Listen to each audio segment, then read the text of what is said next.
এগুলো কি? ফালুদা। ফালুদা। বিসমিল্লাহির রহমানির রহিম। মজা আছে তো।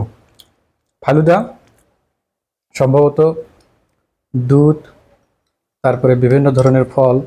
এখানে আমি দেখতে পাচ্ছি আপেল, কলা, আঙুর, তারপরে কিশমিশ, তারপর হচ্ছে বেদেনা।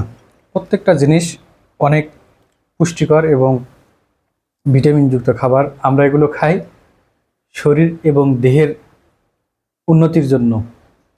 ধর্মীয় কিছু রীতিনীতি আছে যেগুলো পালন করলে আমাদের মানব জীবন সুন্দর হবে, সমাজ সুন্দর হবে, রাষ্ট্র সুন্দর হবে। তাই শরীর এবং দেহ সুন্দর করার জন্য যেমন বিভিন্ন ধরনের ফলমূল, দুধ খাওয়া জরুরি দরকার, তেমনি ধর্মীয় কিছু রীতিনীতি আছে, নিয়মকানুন আছে, ধর্মীয় কিছু কাজকর্ম আছে। এগুলো অবশ্যই অবশ্যই আপনাকে আমাকে প্রত্যেকটা মানুষকে মানতে হবে। ধন্যবাদ সবাইকে।